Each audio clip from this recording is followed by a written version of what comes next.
एक तांत्रिक उस महल को खरीदने का मन बनाता है। सस्ती कीमत होने के चलते वो तांत्रिक महल को खरीद लेता है।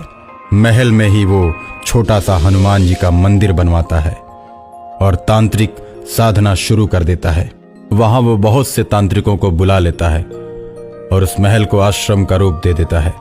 आश्रम में बहुत से नागा आकर रहने लगते हैं। समुद्र के किनारे बसा ये महल एक बार फिर से पर्यटन का स्थल बन जाता है और पर्यटक पर्यटन के लिए आने लगते हैं। ऐसा लगता है कि मानो शापित महल अब बिल्कुल ठीक हो गया हो।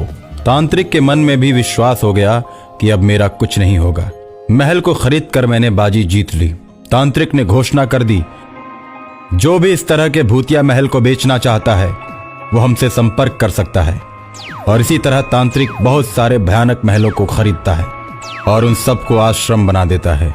महेश नाम का यह तांत्रिक धीरे धीरे बहुत सारे मठों का निर्माण करता है और अचानक एक दिन 12 बजे रात को शैतान आता है और तांत्रिक को जगाता है। शैतान को देखकर तांत्रिक डर जाता है। तुम मुझसे क्या चाहते हो शैतान?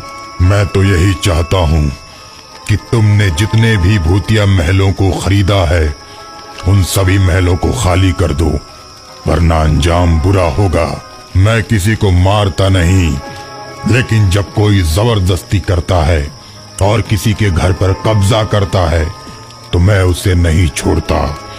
तुमने जबरदस्ती हम भूतों के घरों पर कब्जा किया है, इसलिए अगर तुमने 4 दिन के अंदर सभी भूतों की जगह को नहीं छोड़ा तो मैं तुम सबको मार दूंगा।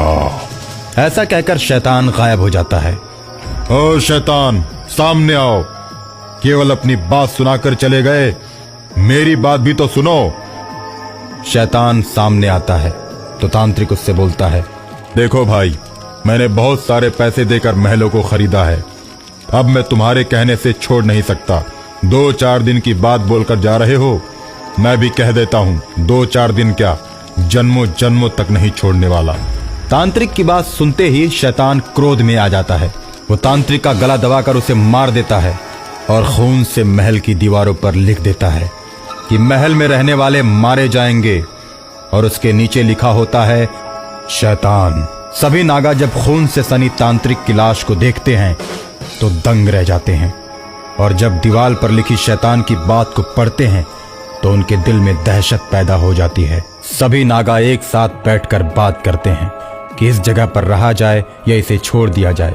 मंगल नाम का एक नागा आगे बढ़ता है और बोलता है, हम लोग सिर्फ एक तांत्रिक की मौत से डरकर भागने वाले नहीं। हम नागा साधु किसी से नहीं डरते।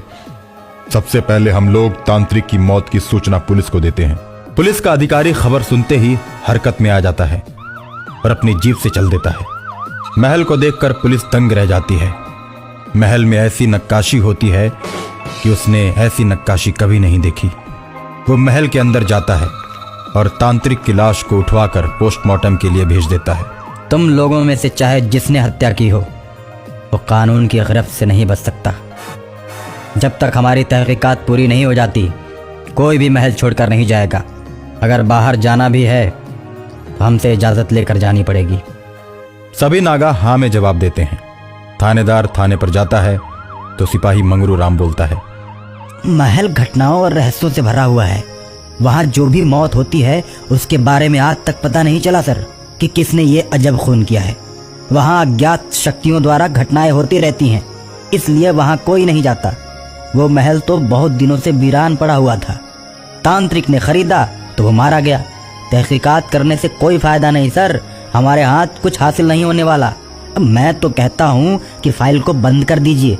उस महल के अंदर मौत होने वाली सभी फाइलों को बंद कर दिया गया। काफी छानबीन के बाद भी कोई सूचना नहीं मिली। अगर ऐसी बात है तो मैं कातिल का पता लगा कर रहूंगा। इसी बीच खूनी महल का शैतान थाने में आ जाता है। थानेदार, तुम मेरे बारे में बात कर रहे हो? मैं ही उस महल का खूनी शैतान हूँ। मुझे कोई नहीं पकड़ सकता, इसलिए कि मैं आत्मा हूँ और मुझे कैद करना आसान नहीं। इस तरह शैतान थाने के अंदर ही थानेदार को मार देता है। जेल की दीवारों पर लिख देता है कि महल में रहने वाले कातिल की तलाश जो भी करेगा वो इसी तरह मारा जाएगा। इसके बाद शैतान खूनी महल में प्रवेश करता है और बहुत से नागा को मार देता है। बाकी बचे हुए नागा भागकर अपनी जान बचाते हैं और आज भी वो महल वीरान पड़ा है और सैलानियों का आवागमन भी बंद हो चुका है।